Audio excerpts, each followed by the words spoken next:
Selamat pagi teman-teman, kami dari kelompok 4. Pada saat ini kami beranggotakan 2 orang, Immanuel Newaga dan Edenia Pengimanan. Pada saat ini kami akan membahas bagaimana yang pertama itu anoa, kemudian kelelawar, dan yang terakhir itu tikus sebagai satu endemik, dan kita akan bahas bersama-sama di video ini. Anoa merupakan satwa liar endemik Sulawesi yang memang mirip dengan sapi atau kerbau namun dengan ukuran yang lebih kecil. Terdapat 2 jenis anoa, yaitu pertama anoa pegunungan dan kedua anoa dataran rendah.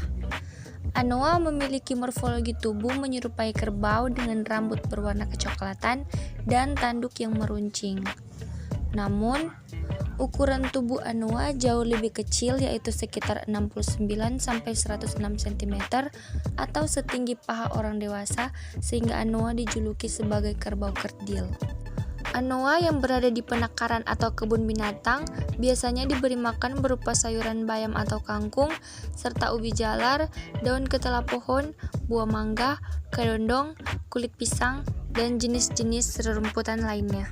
Anoa dataran rendah hidup di daerah pesisir pantai, hutan rawa, padang lumpur, hutan hujan tropis, serta lembah-lembah hingga ketinggian 1000 mdpl. Sedangkan anoa pegunungan berada di habitat tutupan hutan pegunungan Sulawesi hingga ketinggian 2300 mdpl. Selanjutnya ada tikus. Tikus merupakan hewan mamalia terestrial paling beraneka ragam dan melimpah.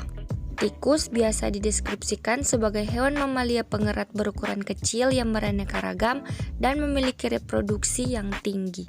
Tikus ompong atau Posidontomys vermidax pertama kali ditemukan pada 2010 di Gunung Latimujong, Sulawesi Selatan. Kemudian pada 2011 spesies yang sama ditemukan di Gunung Gendang Dewata, Sulawesi Barat. Ciri-ciri tikus ompong bisa dilihat sekilas tampak seperti perpaduan antara tikus dan celurut yang memiliki moncong runcing. Tikus ompong atau nama latinnya Pausidontomys vermidax. Pausidontomys artinya tidak bergigi, sementara vermidax merupakan penggabungan 2 kata vermin dan dax. Vermin artinya cacing, sedangkan dax berarti pemakan. Dari nama ilmiah tersebut dapat diketahui tikus ompong merupakan hewan pengerat tak bergigi yang memakan cacing. Tikus ompong ditemukan di Gunung Latimujong, Sulawesi Selatan dan Gunung Gendang Dewata, Sulawesi Barat pada ketinggian 1700 sampai 2400 meter di atas permukaan laut. Tikus ompong merupakan jenis tikus yang spesialis hidup di daratan tinggi dan endemik di Sulawesi. Kemudian selanjutnya itu kelelawar. Merupakan salah satu kelompok dari mamalia dan satu-satunya hewan dari kelompok ini yang mampu bisa terbang.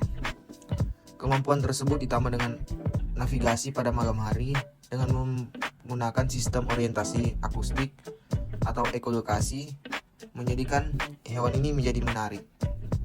Kelelawar mencakup 900 sampai 1000 spesies yang diklasifikasikan dalam sekitar 200 marga dan 17 famili.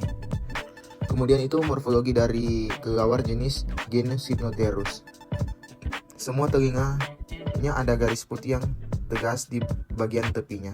Kemudian berekor dan bermoncong pendek. Memiliki warna coklat kekuningan dengan kerajing gatua lebih terang daripada jantan dewasa. Dan juga morfometri rata-rata pada jenis ini untuk beratnya di sekitar 27 sampai 80 gram, panjang pada tubuh 74,90 mm dan ekor 13,27, kemudian telinga 17,19 mm, kaki belakang 13,94 mm, dan lengan bawah itu 63,5 mm. Kemudian habitat dan aktivitas kelelawar.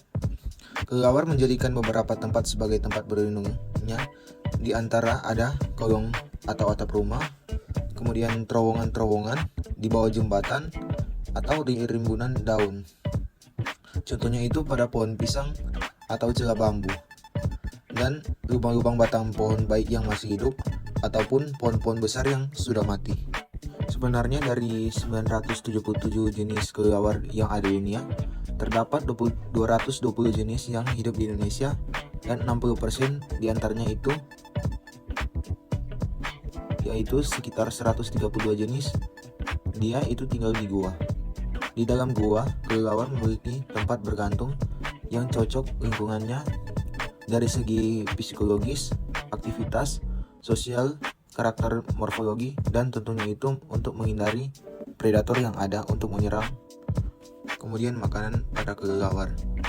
Kelelawar termasuk dalam hewan ordo Chiropetra yang terbagi atas dua subordo, yaitu Megachiropetra dan Microchiropetra.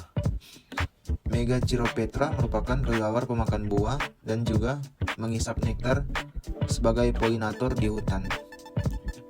Micropetra memiliki pakan yang lebih bervariasi, namun besar merupakan pemakan serangga dan sebagian lagi merupakan pemakan mamalia kecil, yaitu ikan dan darah. Itu menurut Medellin pada tahun 2000. Untuk status konservasi, di Asia Tenggara terdapat 20% spesies kelelawar yang diperkirakan akan punah pada tahun 2021 menurut Lane 2006 dan Siamsis 2011. Walaupun demikian, kelelawar itu masih sering terabaikan dalam penilaian keanekaragaman hayati dan penelitian. Hal ini karena kelelawar ini jenis dianggap berisiko rendah terhadap kepunahan karena kemampuan untuk terbang yang baik. Berdasarkan data dari International Union of Conservation of Nature atau IUCN yang dikumpulkan dari tahun 2008 sampai 2014, terdapat 1.150 spesies kelelawar. 5 spesies kelelawar telah punah, yaitu jenis vampir raksasa,